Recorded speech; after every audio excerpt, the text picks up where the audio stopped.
American സാമ്രാജ്യത്വത്തിൻ്റെ യുദ്ധ നിലപാടുകൾക്കെതിരായി മുമ്പ് ചേരിചേരായ്മയുടെ നിലപാട് സ്വീകരിച്ചിരുന്ന ഇന്ത്യ യഥാർത്ഥത്തിൽ പൂർണ്ണമായിട്ട് അവർക്ക് വിധേയപ്പെട്ട് വിദേശ നിലപാട് സ്വീകരിച്ചുകൊണ്ടിരിക്കുന്നു എന്നുള്ള അപകടകരമായ സാഹചര്യമാണ് നമുക്കിന്ന് കാണാൻ സാധിക്കുന്നത്. നരസിംഹറാവുവിൻ്റെ കാലത്തോടുകൂടിയാണ് ചേരിചേരായ്മ നയം മാറ്റി അമേരിക്കൻ പക്ഷപാതപരമായ നിലപാട് സ്വീകരിച്ചത്. ഇസ്രായേലുമായി ഉണ്ടായിരുന്ന ഇന്നത്തെ ബന്ധം രൂപപ്പെടുത്തിയതും അതിനടിസ്ഥാനപ്പെടുത്തിയിട്ടാണ്. ഇന്ത്യൻ പാസ്പോർട്ടിൽ ഇസ്രയേൽ സന്ദർശിക്കാൻ ഇന്ത്യൻ പൗരന്മാർക്ക് അവകാശമുണ്ടായിരുന്നില്ല മുമ്പ്. ആ ബന്ധം പുനഃസ്ഥാപിച്ചത് പിന്നീട് നരസിംഹറാവു ഉൾപ്പെടെയുള്ളവർ എടുത്ത നിലപാടിൻ്റെ ഭാഗമായിട്ടാണ്. അമേരിക്കയുടെ ജൂനിയർ പങ്കാളിയായി ഇന്ത്യ മാറുന്നു എന്നുള്ളതാണ് സത്യം. ആണവ കരാറിൻ്റെ പേരിൽ ഇന്ത്യയുടെ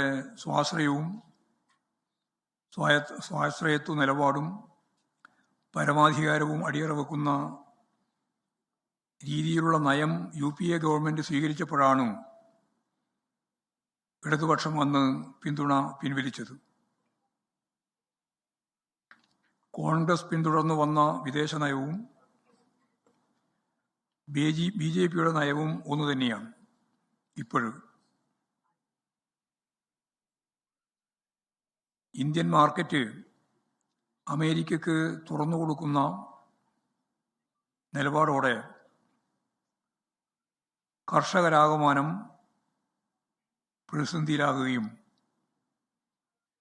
ഇന്ത്യ ഗവൺമെൻറ് നെല്ല് സംഭരണം ഉൾപ്പെടെയുള്ള സംസ്ഥാന ഗവൺമെൻറ്റുകളുടെ സംഭരണ വില സംബന്ധിച്ചുള്ള കാര്യത്തിൽ സബ്സിഡി നൽകരുത് എന്ന് ഇപ്പോൾ നിർദ്ദേശിച്ചു കഴിഞ്ഞിരിക്കുകയാണ്. ധാന്യോൽപാദനത്തിന് സബ്സിഡി വേണ്ട, നമ്മുടെ ഉൽപാദനവും പുറത്തുനിന്ന് വരുത്താനുള്ള സാധ്യതയും വെച്ചുകൊണ്ട് ഖജനാവിൽ നിന്ന് പണം കൊടുക്കരുത് എന്നാണ്. കൃഷിക്കാരെ സഹായിക്കുന്ന ഈ താങ്ങുവില സംവിധാനം ഒഴിവാക്കാനാണ് കേന്ദ്ര ഗവൺമെൻറ് കേരളത്തോട് ഉൾപ്പെടെ ആവശ്യപ്പെട്ടത്.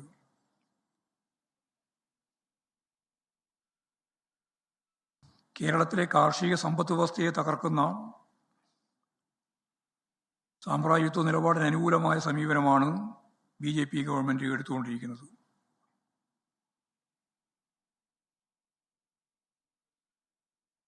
ഇന്ത്യക്ക് ആവശ്യമുള്ള സാധനങ്ങൾ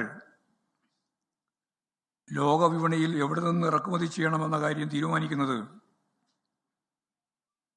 അമേരിക്കയാണ് എന്ന തലത്തിലേക്ക് കാര്യങ്ങൾ എത്തിയിരിക്കുകയാണ്. റഷ്യയിൽ നിന്ന് എണ്ണ ഇറക്കുമതി വെട്ടിച്ചുരുക്കണമെന്നും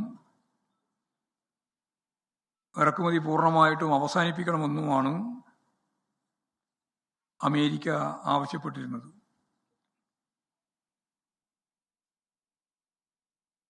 അതേപോലെ തന്നെ നിലപാട് സ്വീകരിക്കുകയാണ് ഇന്ത്യ ഗവൺമെൻറ്റും ചെയ്തത്.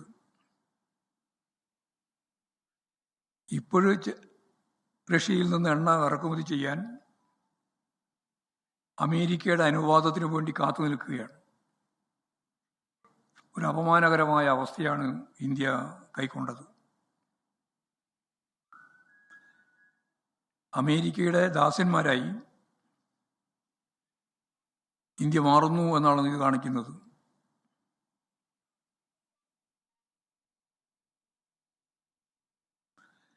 ഈ നിലപാടിൽ നിന്ന് വ്യത്യസ്തമായ സമീപനമാണ് ഇടതുപക്ഷം മുമ്പ് തന്നെ കൈകാര്യം ചെയ്തത്. നമ്മൾ അന്ന് തന്നെ ഈ കാര്യം മുന്നറിയിപ്പ് നൽകിയതാണ്. അത് കൂടുതൽ ശരിയാണ് എന്ന് തെളിയിക്കുന്നതാണ് സമീപകാല സംഭവവികാസങ്ങൾ.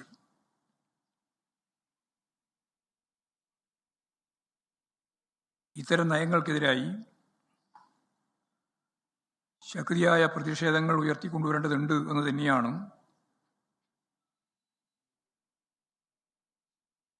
മനസ്സിലാക്കാൻ സാധിക്കുന്നത്. ഈ സാമ്രാജ്യത്വ അനുകൂല സമീപനത്തിനെതിരായി വലിയ രീതിയിലുള്ള ജനകീയ മുന്നേറ്റം രൂപപ്പെടുത്താനാവണം എന്ന് തന്നെയാണ് വിശദീകരിക്കേണ്ടത്. 1991 സോവിയറ്റ് യൂണിയന്റെ തകർച്ചയോടുകൂടിയാണ് സാമ്രാജ്യത്വ ആധിപത്യം വലിയ രീതിയിൽ ലോകവ്യാപകമായിട്ട് വരാൻ തുടങ്ങിയത്. അന്ന് വലതുപക്ഷ മാധ്യമങ്ങൾ പ്രചരിപ്പിച്ചത് ലോകം ജനാധിപത്യ വഴിയിലേക്ക് നീങ്ങുന്നു എന്നാണ്.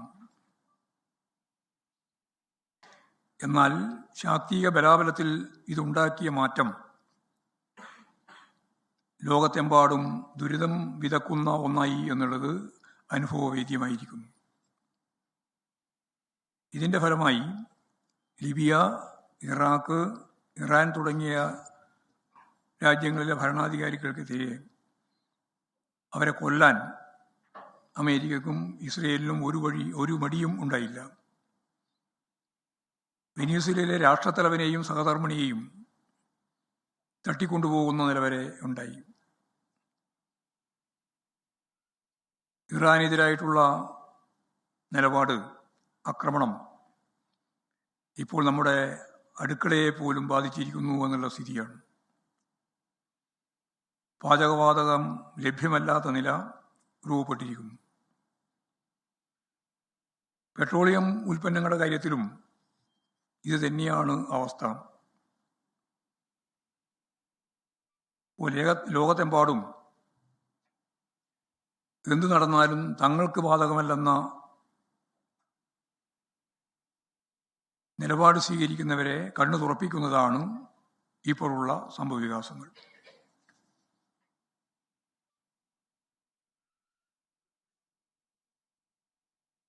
ഇതിൻ്റെ ഭാഗമായി വരാൻ സാധ്യതയുള്ള വളരെ ഗൗരവമുള്ള പ്രശ്നം പാചകവാതക ദൗർലഭ്യമാണ്.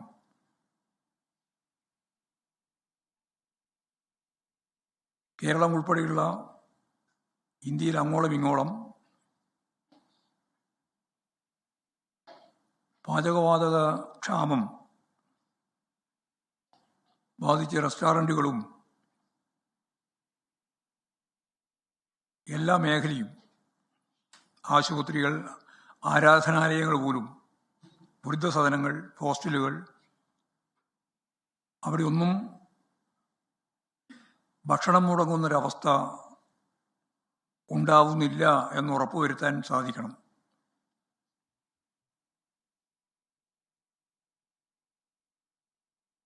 ആവശ്യമായ ബദൽ മാർഗങ്ങൾ ഏർപ്പെടുത്തണം. സ്കൂളുകളിൽ ഉച്ചഭക്ഷണം മുടങ്ങുന്നില്ല എന്നുറപ്പാക്കാൻ പ്രത്യേക ഇടപെടൽ പാർട്ടി പ്രവർത്തകർ ഉൾപ്പെടെ നടത്തേണ്ടതായിട്ടുണ്ട്.